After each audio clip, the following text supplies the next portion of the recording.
Hey everyone, Mike here with Ebike School, and today I'm in China. I'm gonna be here for about a week, visiting a bunch of cool factories. Gonna see some electric bike factories, see how electric three-wheelers are made, test ride some electric dirt bikes, gonna go to my electric tractor factory, and a lot more. Gonna try and see a bit of the country as well. So why don't you come along with me and let's have an adventure.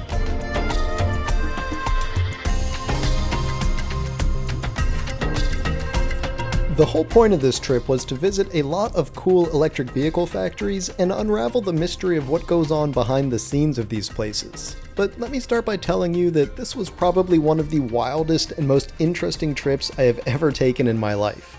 In just over a week, I saw so much and got to experience some really cool things. I'll run through it more or less in order here so I can take you along with me to see both the awesome electric vehicle factories I visited, but also a lot of the culture that I got to experience and the just plain interesting and sometimes odd things I saw along the way. Alright, first morning here. I'm actually not jet lagged yet. I feel pretty good night's sleep. But today I'm gonna go check out Shanghai. I've got a free day for my first day that I plan to kind of acclimate, get used to China time. So let's go check out the city.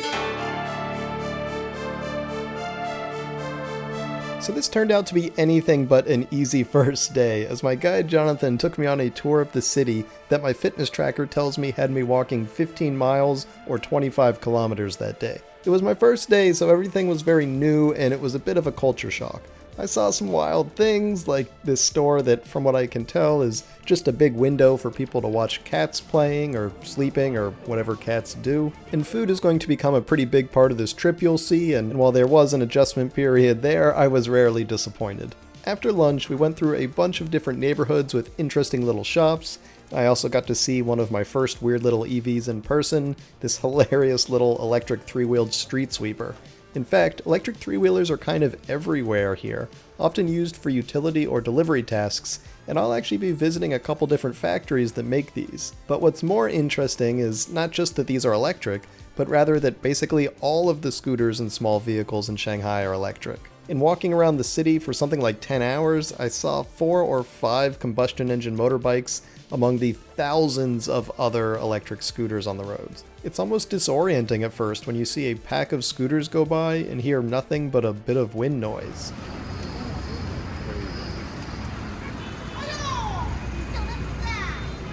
But then you quickly learn to love it, compared to the high-pitched whine of scooters in other cities. It's not just scooters either. Shanghai seems like it's around 50% electric cars, too. You can tell because electric cars in China have these green license plates, while old-fashioned combustion engine cars have blue license plates. The share of green plates is impressive.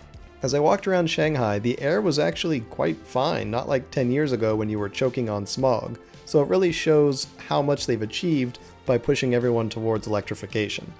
I know the sky here doesn't look very blue, but it was overcast all week. Sometimes the clouds were so thick that you couldn't see the top of the skyscrapers.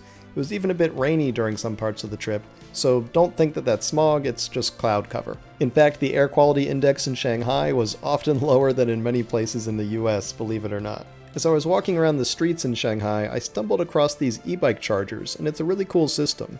The plugs are already there, so you just bring your charger and plug in to charge while you're parked. 1 yuan, you can charge for 4 hours. 算便宜。 Wow. So it's basically free. I mean, 1 yen, that's like, what, 10 cents? Yeah, roughly. And in case you're wondering, I asked, and it seems that no one steals chargers because, for one, they're dirt cheap, and 2, there are so many cameras around that it's not worth stealing stuff since you're basically 100% going to be caught. For the same reason, a lot of people don't even lock their bikes or scooters. For better or for worse, Shanghai is covered in cameras, and your face is definitely in the system whether you want it there or not.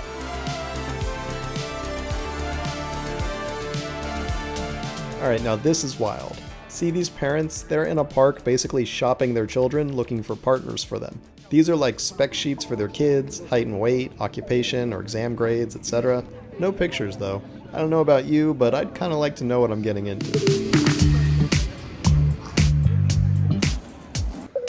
As the sun started setting and the day turned into night, Shanghai really came alive down by the river. Though at this point I'd gotten in over 33,000 steps for the day, and I was pretty much ready to head back to the hotel and call it a night. Oh, and by the way, cool thing about Chinese hotels, They all have these delivery robots, so that if you order food or need anything else delivered to your room, these robots will bring it to you. They can take the elevators and everything. Think that's wild? You ain't seen nothing yet. Keep watching. Alright, morning on the second day here. I'm already feeling the jet lag, but I've got a cool trip planned for today. I'm gonna head to, I forget the name of the city actually, I'll put it up here. But I'm gonna visit an electric tricycle factory that makes some seriously heavy-duty trikes. Should be pretty cool. As just a quick tip here from my own experience, I find that a good way to reduce jet lag is to try and get some morning sunlight and also keep up whatever your normal exercise routine is as best that you can. That's not always easy while traveling, but sometimes you can get a bit creative with what you have on hand. Alright, off to the train station. The train stations in China are kind of their own fascinating world. For one, they're basically all identical. It's not like how every train station and airport in the rest of the world looks unique. But they also have a really straightforward and quick process.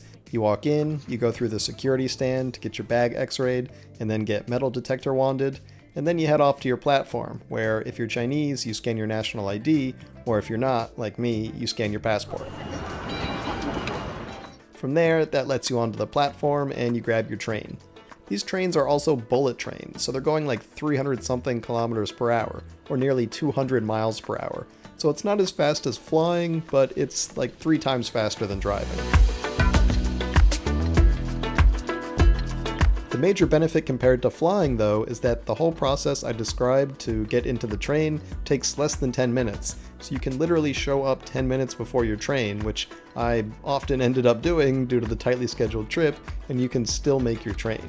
There are also some really cool features, like you can order food delivery from their version of apps like Uber Eats or Wolt, and the food will be delivered to the next train station on your route, and they'll run it onto the train for you when the train stops.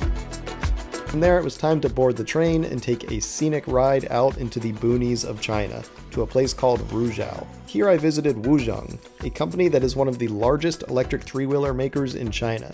They picked me up from the station in a culture shock of a car interior, and then took me out to lunch at what turned out to be an American-style restaurant that they chose, which itself was kind of funny to see. I guess Americans go out for Chinese all the time, so why not? But we were a bit tight on time, so from there we beelined it to the factory so I could check out where all the magic happens to make these three-wheelers. Wuzhong produces between 200,000 to 300,000 of these per year, and they fly through that factory. It all starts with raw steel sheet metal and tubing that gets welded up on site into their basic frames before heading to the paint shop for one of several colors that my wife seemed to really like when she saw the footage afterwards.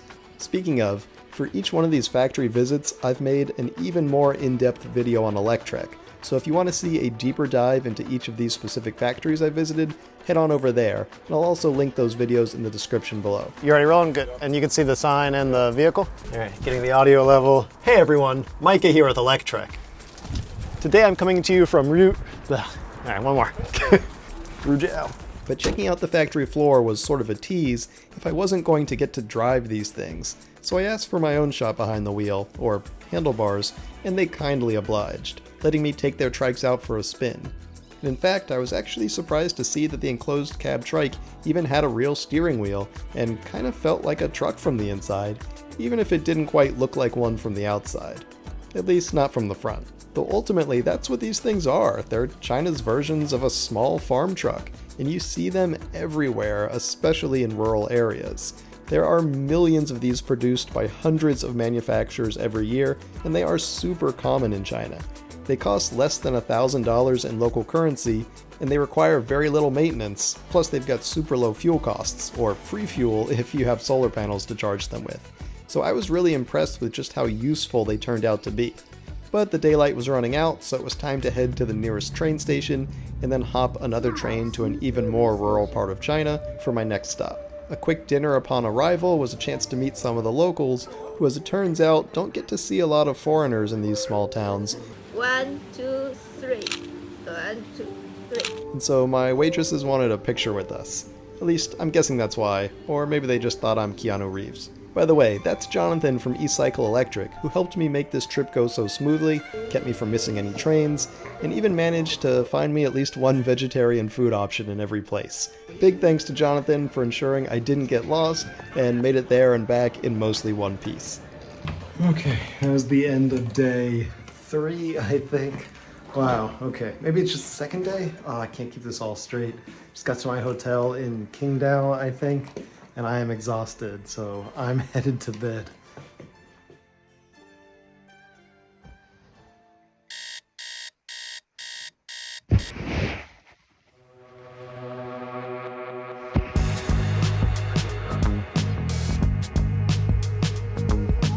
Okay, big day. I'm off to spend the day at my tractor factory where I build my Nesher electric tractors. I've been working on some new updates to my machines and some structural changes to further improve them, so it was great to see some of these in the flesh during assembly, instead of, as usual, from half a world away where I've been working on them.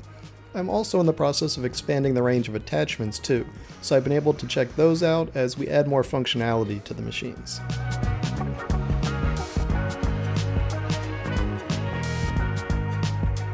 None of my machines were totally finished yet, as they were all in various stages of production when I visited, but several were pretty close to being finished, or enough for me to check them out and see some of the updates that I'm testing to see if I want to incorporate them into expanded production.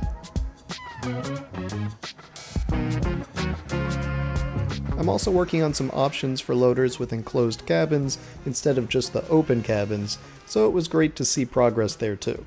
And of course, as I've been learning, there's no such thing as visiting a Chinese factory without them hosting you for lunch partway through. The rest of the day was spent running through inspections on my nearly finished machines, before finally heading off to the train station for yet another ride on the rails. Now I'm about to hop on a train headed to Shanghai to go to a motor factory. In fact, I think this is my train pulling in. Yeah, so I gotta get on this train.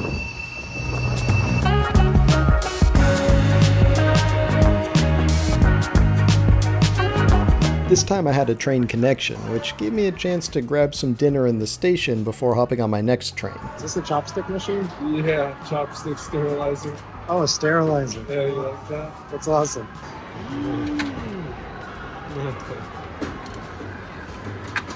Though that might not have been a wise decision because I cut it a bit close and had to sprint to catch my connection. Almost missed that train. And of course, Murphy's Law, that's the time that the cute train girl came by with the free snack boxes and tasty green treat.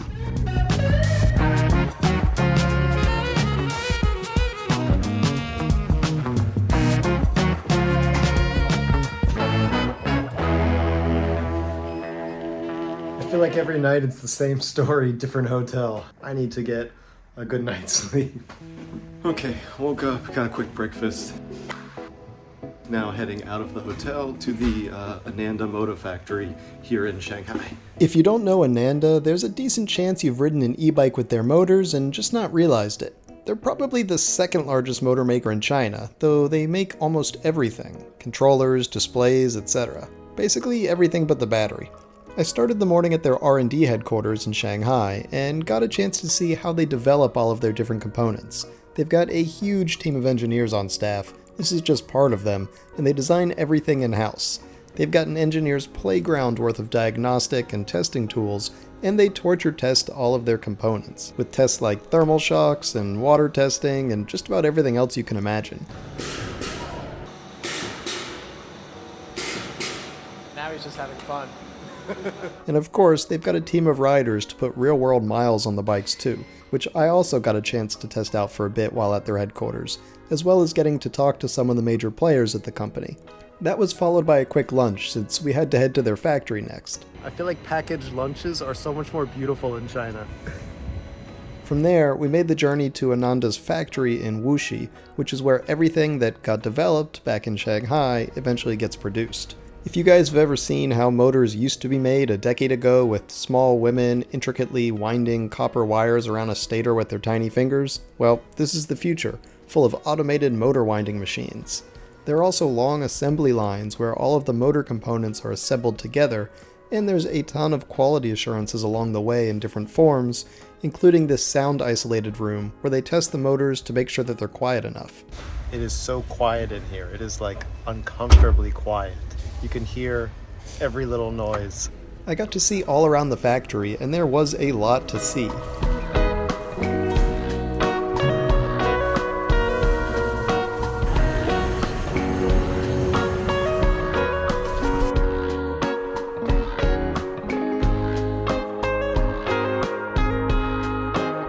finished at Ananda. Now I'm back on yet another train.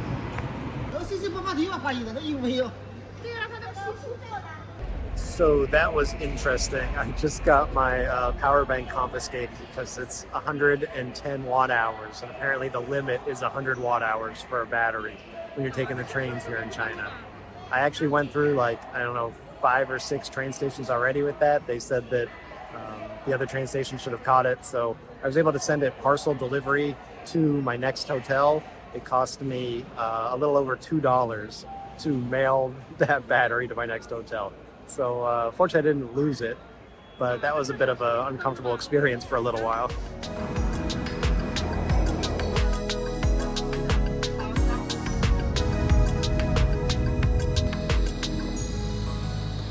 All right, last train of the night, time to head to the hotel again.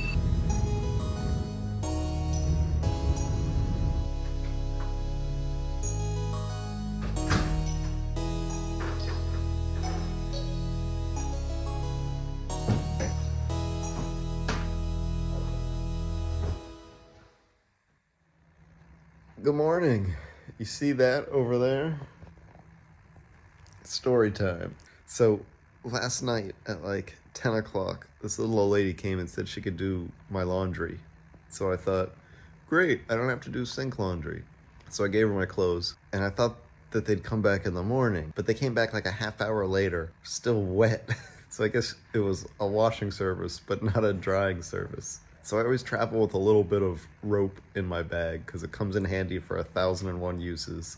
This time, it came in handy as a clothesline that I set up in the middle of the night to hang all my clothes so they'd be dry in the morning. Because if you've ever put wet clothes in your bag while traveling, you know that's a recipe for disaster. Rolling with the punches.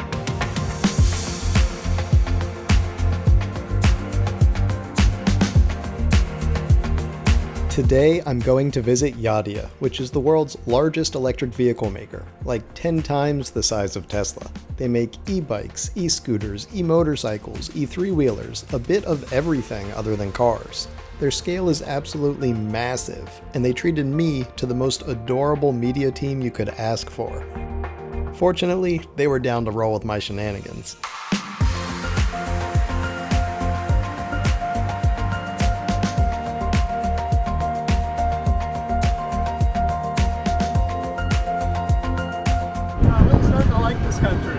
Something about the culture I think I enjoy.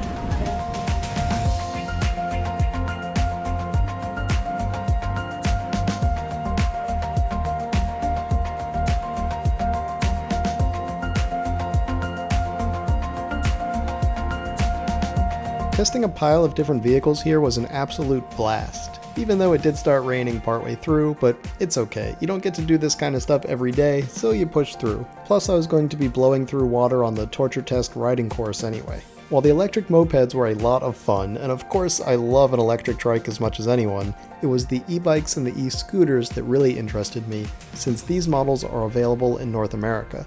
Joy here is the expert from the scooter department and gave me the rundown on the 3 different full suspension scooters they offer.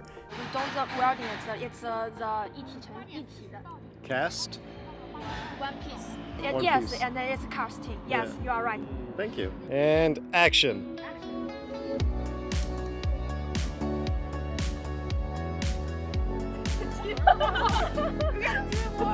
Yeah, we'll do another take. Don't be nervous. It's all good. You're doing great. You can leave it a little bit out. Yeah, there we go. I won't tell anyone you cheated. Okay, action.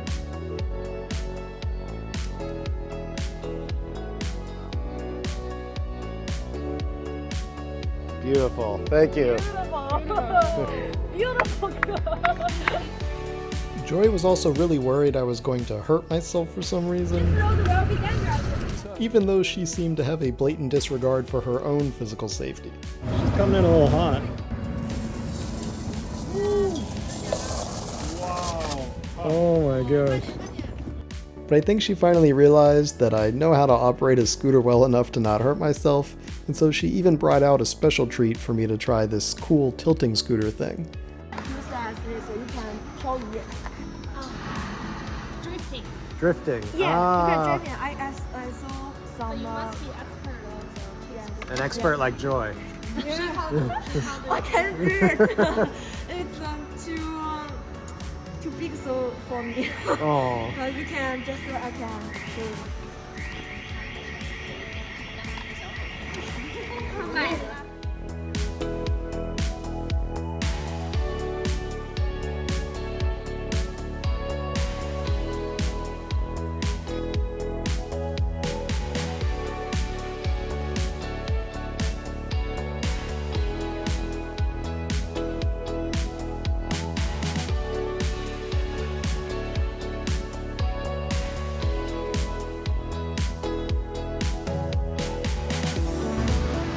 By this point, if I can toot my own horn, I think I was starting to impress her.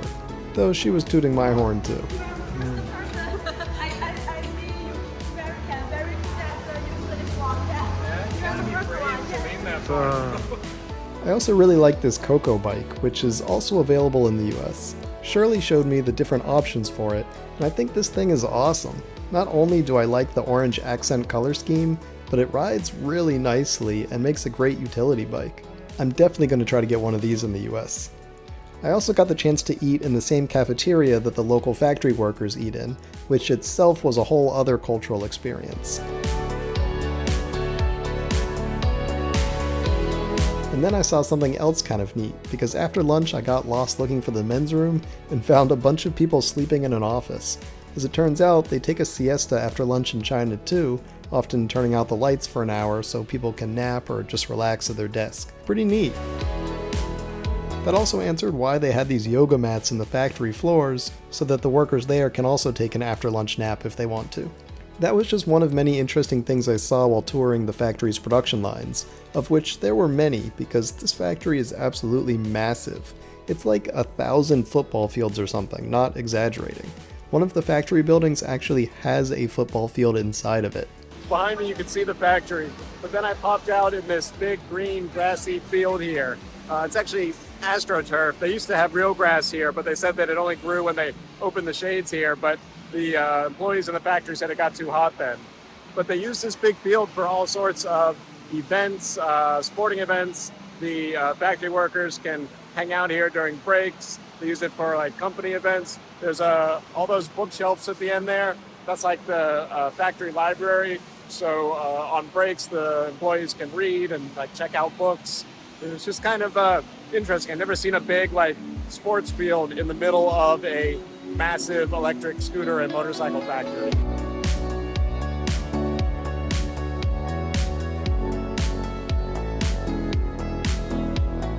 I was also surprised to see just how much automation Yadia has worked into their factory. While some of the other factories I saw from other companies were mostly human labor, Yadia has a huge amount of robots and machines doing automated tasks, often with humans just watching and supervising to make sure the machines run smoothly. There were still humans involved in some things though, especially assembly, but even there they had cool systems like these automated elevator carts to deliver the parts that the workers need at the right place and at the right time to make it easier for them to turn around and find whatever part they need. And then other elevator hoists to take those assembled scooters away and fly them through the ceiling to other parts of the building for packaging and shipping. It's hard to overstate how massive this factory is. We even had to use a little electric shuttle bus to drive around the factory complex. It would have taken too long to walk most of it. And by this point, the girls had started to figure me out. You want to drive? Actually, can I? Yeah. Yeah, I would love to. Xiaoping, who works at the factory and also was driving us around, scooted over to let me get a chance at the wheel. Thank you. Yeah. This is my friend Xiao.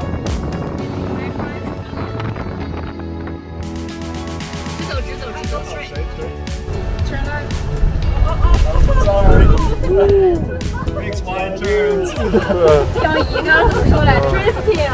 Almost lost Kelly. Man, I'm not getting 5 stars on this ride. What city am I in? All right. What city am I in, by the way?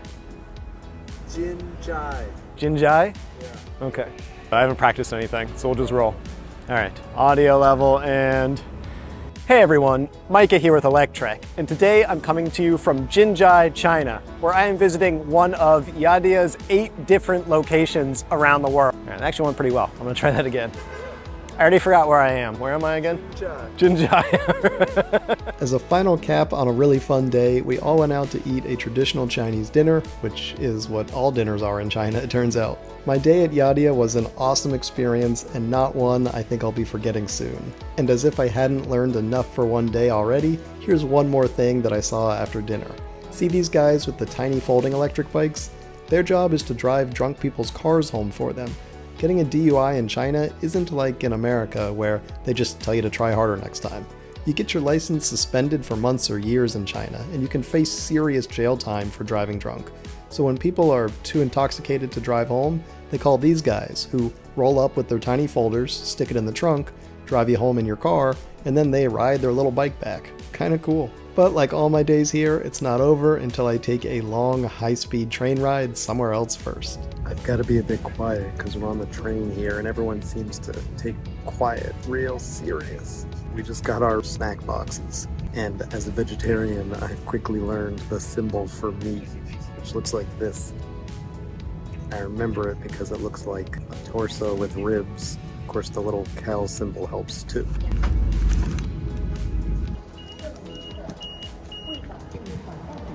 Off the train, now onto a cab. Got about 40 minutes to the hotel for tonight.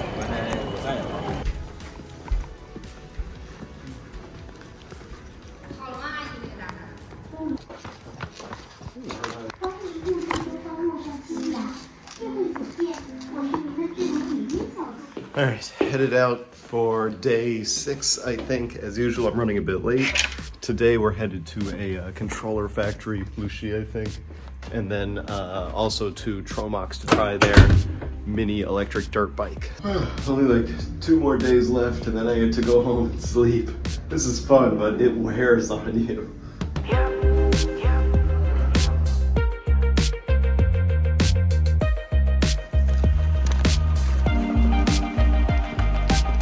Today I'm at Lishui Controller Factory, which makes these little boxes known as electronic speed controllers, which are basically the brains of an e-bike or an e-scooter or e-go-kart or any e-vehicle.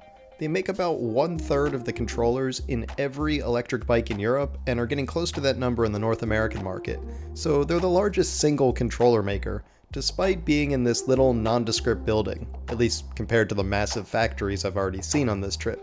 They're pretty secretive about which companies use their controllers, since those companies usually don't want others to know where they get their parts, but I basically saw every major e-bike brand there, and Lishui asked me to pixelate all these bikes and not share that info. But trust me when I say that the brands you're probably thinking of, they were there. Lishui does all of their own R&D to create their controllers, and then they actually manufacture them on site as well. I had the chance to sit down with the founder and the company's CTO, and I was impressed with not only their dedication to quality, but also just how connected the founder is to the company and the employees. He's a big gardening buff, and not only does he maintain his own ornamentals greenhouse at the factory, but he's basically covered every bit of ground that isn't a factory building with plants, including a farm that grows a lot of what they eat in the cafeteria at the factory. And the founder even eats in that same cafeteria as the regular employees, instead of off in some VIP room like I saw at a lot of other factories, which I think is pretty neat, that he eats the same local food at the same tables with the people he employs. Basically, it was just a cool experience to see a lesser-known brand that just happens to be a leader in its industry. But I couldn't hang out too long because this was just the first factory visit of the day. I have more to see in the afternoon in a totally different part of the country, which means it's back to the bullet trains.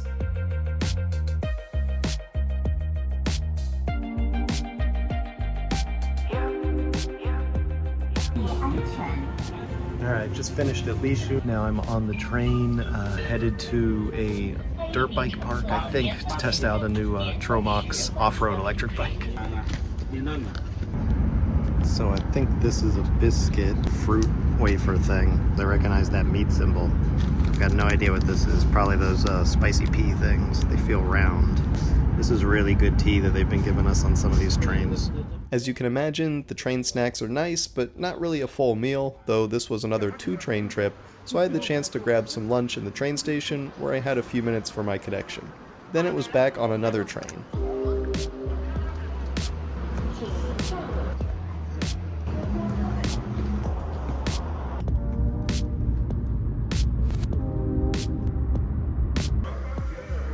Melody from Tromox was nice enough to pick me up at the train station, and she brought us out to the area we'd be testing the new Tromox MC10 electric trail bike. She also brought us McDonald's, as she knew we were only halfway through a long day, and I have never seen McDonald's like this before, including the best engineered gum container I've ever seen. Boom. Pick it up. Wow. From there, we had a long drive out to the testing area, where it was fascinating watching the scenery get more and more rural as we went up into the mountains.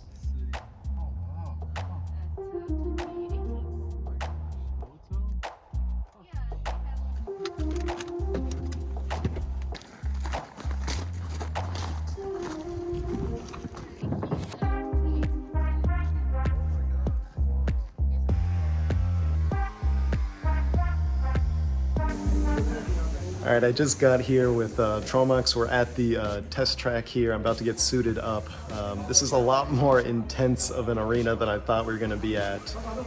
It's kind of intimidating. I ride all the time, but I'm a city rider. I don't do this kind of dirt riding. So my main goal is just not to lay this thing down at some point this afternoon. Maybe I'll turn the camera off when you're changing your pants, right?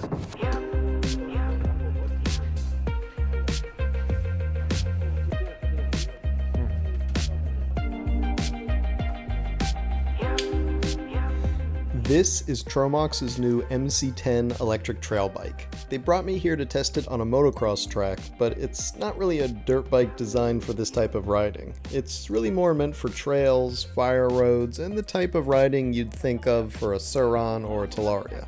But their thought was, if it can work here in a much more extreme setting, it should work on basically any trail you'd find recreational riders using. And considering I have no idea how to properly jump, I definitely tested out the suspension in ways you wouldn't normally, and I have to say this thing did awesome.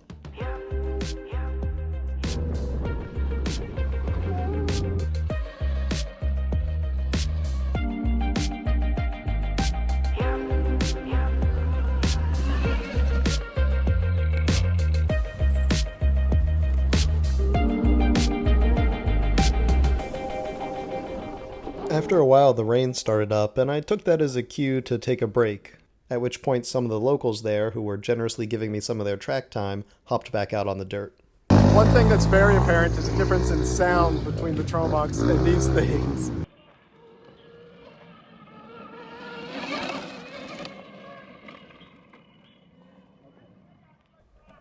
When they were done, even though it was still raining a bit, I was having so much fun, I still wanted to go back out and get a little more time on the track in.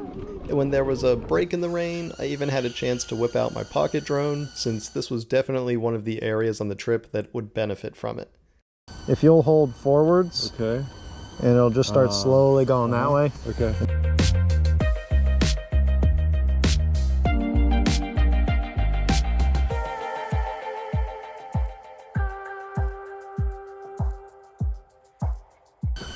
Alright, how'd that look?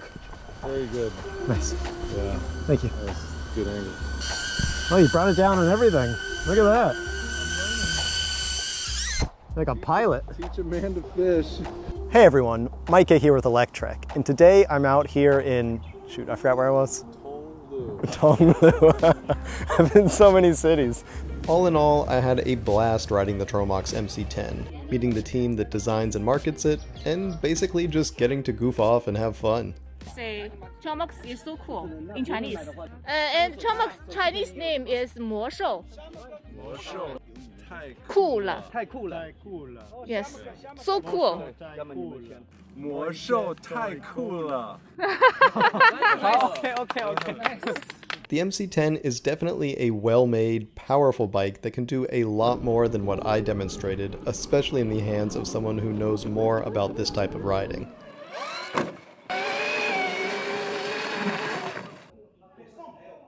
And as usual, the day isn't over until we all go out for dinner.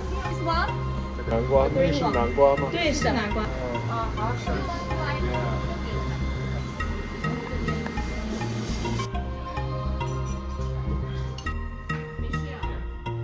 Though dinner was so nice that we lost track of time and had to gun it to make our final train for the night. We'll make it. You drove perfectly. Props to Melody for the Grand Theft Auto driving all the way to the train station. Whew, almost missed that one, but we made it in time.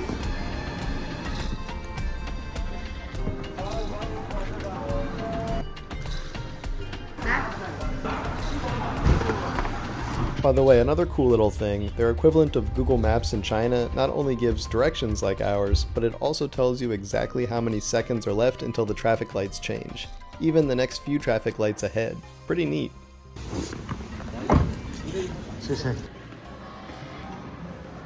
Alright, that was the end of day 6, I believe. The Tromox visit was really cool. That was a lot of fun riding. Glad I didn't hurt myself, but to be honest, the bike was really easy to control, and even for someone who's a beginner at that kind of like jump park riding, it was really quite easy. Now it is, I don't know, some crazy hour. Finally got to the hotel. It is time to crash because I've got my last visit of the trip tomorrow. Gonna go see Ride One Up and how they build their e-bikes. So, whew, let's crash for the night. This is the last visit of the trip, and I think the first time I'm staying in the same hotel for 2 nights. Today we're headed to visit Ride One Up's factory to see how they build their e-bikes. If you don't know Ride One Up, they're one of the main US-based electric bicycle makers. Of course, all the biggest companies still make their bikes in Asia, but how they make those bikes is a major differentiator. I got the chance to tour Ride One Up's factory, and as an added bonus, the company's founder, Kevin Duggar, joined to show me around as well as do a bit of a surprise inspection of the troops, so to speak. The day started, as many have, with a factory PowerPoint, though they kept loading me up on tea and coffee and other types of coffee and fruit and more fruit. It's barely 8 in the morning and I'm set through dinner. Oh, you already have one? Oh, this is my 3rd coffee and 1 tea. From there, we got to the exciting stuff, heading down to the factory floor, where I got to follow along on 2 parallel assembly lines, one for Ride One Up's low-cost Portola folding e-bike, and the other for the company's premium carbon fiber road bike, the CF Racer. They both start in a similar fashion, with frame checks, since those are produced at other off-site locations. Any imperfections get marked to be fixed before they're sent out on bikes. So this band actually they already fine, but they still hook it up because later we will have a team to fix it. Right. Because this is not loud like this stand. Right. This is not loud. Right. You have to have good eyes. They are very strict. Sometimes it's too strict.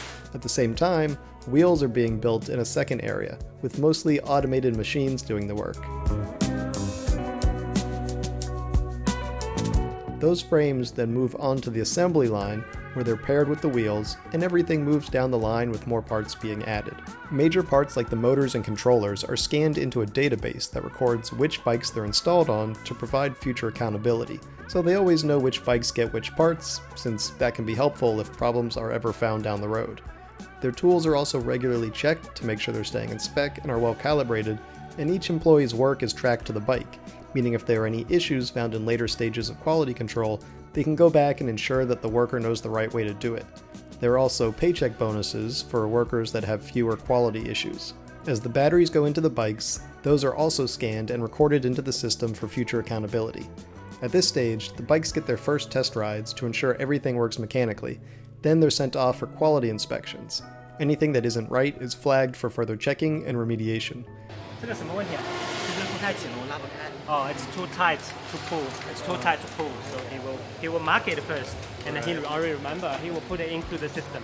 But the bikes that pass through here aren't finished yet. Each bike then goes on to a 3rd round of quality checks using outside third-party inspectors, not the same factory employee inspectors. This third party comes in with fresh eyes and different inspection procedures, and since they aren't employed by the factory, but rather from a third organization, they aren't beholden to anyone other than actually inspecting the bikes. Only after passing all of these stages can the bikes finally go to the last line, which is the packaging line. Ride One Up has worked hard to get all of their packing to be as eco-friendly as possible, as Kevin explained to me. First of all, why was that important to you, and how did you guys achieve that? Well, my mission and our core values really are to be environmentally friendly, right? To not be wasteful. And if we're going to send more plastic in the world with sending our bikes out there, it goes against what we're trying to build. Realistically, recycling in the United States is not all it cracked up to be. It's not all that we've been promised. So even if people aren't going to be able to recycle every component of the packaging on our bikes, at least we're going to make everything biodegradable, less plastic waste anywhere we can, because every bit counts. That was great. Thank you. Yeah, good. Cool. That's good. I'm glad some of it maybe is usable. Yeah, for sure. I mean, I think I'm not going to edit it. I'm just going to put it up live right now. Just that whole bit, even the ending. As the bikes go through the packaging, they get one last check in the form of weighing the box at the end, which indicates if any components or pieces of gear have been forgotten. Then the bikes are passed on to the warehouse, where they get stored before shipping out to folks like you and me in the West. After a quick lunch of McDonald's, which again was a bit of a new experience for me this way, we checked out the CF Racer line, which is similar in concept with the same types of quality checks along the way, but everything here is just more premium. They only use hand tools to avoid putting more pressure than necessary on the carbon fiber frames, and only the most experienced employees at the factory can work on this line. These are much higher end bikes, and their assembly, while similar in theory, requires even more care. The finished bikes definitely show that care though, and the result is an ultralight fitness style ride. And speaking of ride, just finished touring Ride One Up's factory. Now I think we're going to take out some of their bikes and go for a spin.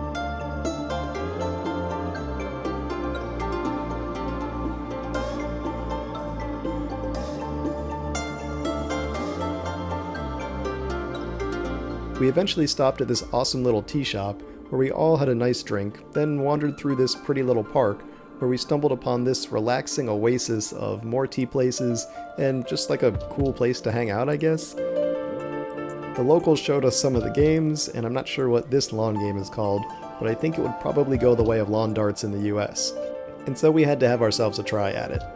I swear this game is a lot harder than it looks. You can't stop until you get one. Oh, you guys are getting better and better. Oh my god. Micah's a ringer kind of thing. We're getting filmed as well, Micah.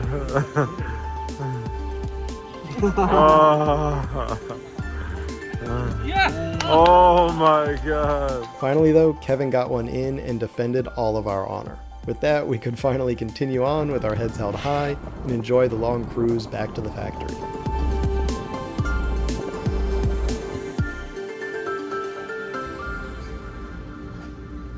By now it was early evening, and as you can imagine, the night isn't over until we all sit around a big table with a lazy Susan slinging food around. Not a bad way to end an evening.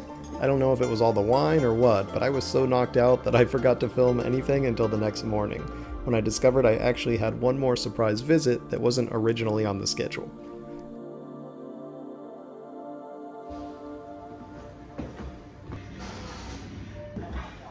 That's it, guys. Breakfast on my last day. Gonna do a little fun factory touring. This one's not on the books. And then off to the airport tonight.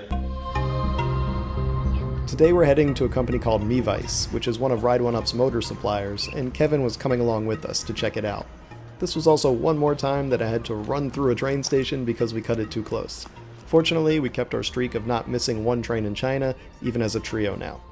Lona from Ebike picked us up at the train station, and then we were off to the factory.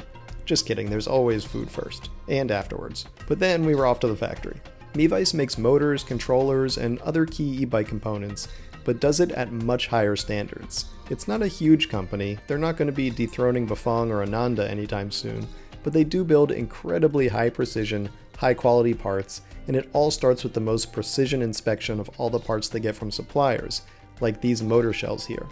Then the factory begins winding up all of that critical copper wire onto their motors. And look at this, during assembly, they even have these tool holders that make sure all of the bolts go in at exactly 90 degrees to the motor body.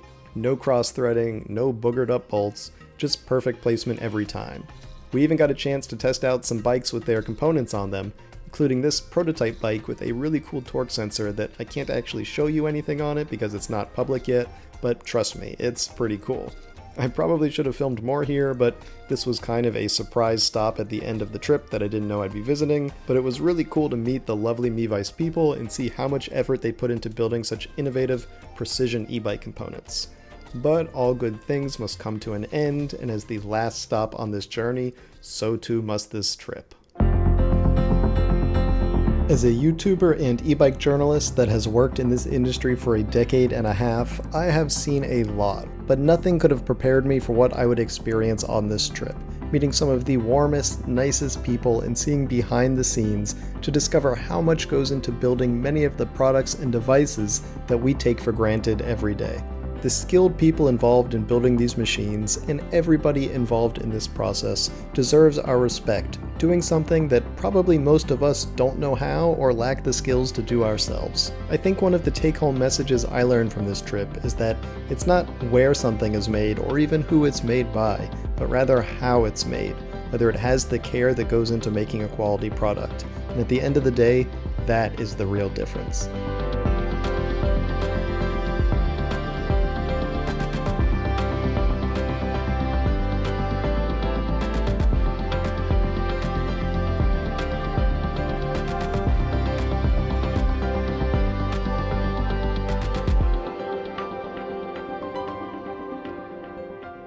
Alright, this is the end, folks. I am headed to the train station now. I'm gonna go back to the airport, and I am headed home. It has been an amazing trip.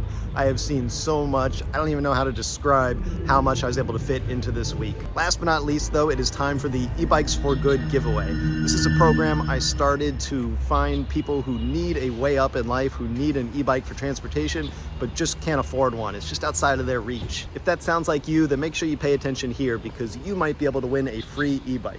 This week, the sponsor of E-Bikes for Good is Moke Wheel, and they are helping me give away a Mesa Lite 2.0.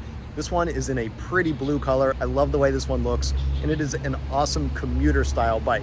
It's got a 350 watt motor, so it's good for, city riding, that sort of thing. A hybrid style bike that has fenders, it's got lights, it's got suspension, it's got that rear rack, so it's got everything that most people need for a nice, modest power commuter e-bike. Even with only 350 watts though, it'll still get up to 28 miles per hour. So it's a class 3 e-bike for folks that want to go faster. Of course, you could limit the speed if you want to go a bit slower as well.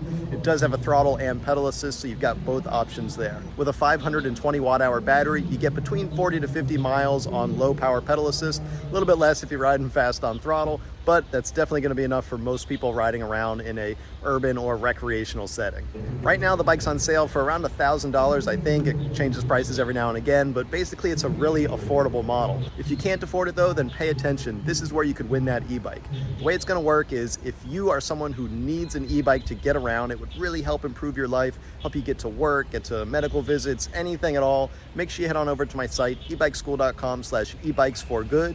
There's an entry form there you can fill out. Let me know your story. Let me know why this e-bike could help give you a leg up in life. Of all the deserving entries, there will be a randomly selected winner that will be announced at the end of my next video. That person is going to win a free Mesa Lite 2.0. Now though, it's time to announce the winner of the giveaway from my last video. And the randomly selected deserving entrant is Tyler S. So congratulations, I'm really excited to be getting that e-bike out to you. Anybody else who really needs an e-bike in life, make sure you enter this giveaway. Go to EbikeSchool.com/ebikesforgood, and maybe we can get a Mesa Lite 2.0 out to you. Last but not least, it's time to announce the winner of the book giveaway for my last video. The randomly selected commenter is Colin Watkins. So congratulations, just let me know which one of my books you'd like. You can choose from my books DIY Lithium Batteries, DIY Solar Power, The Ultimate Do-It-Yourself E-Bike Guide, or my newest book, The Electric Bike Manifesto. Anybody else who wants a chance to win a book for free, just put a comment down below. You can say anything you'd like, and hopefully you'll be the randomly selected commenter at the end of my next video. Take care everyone, see you next time.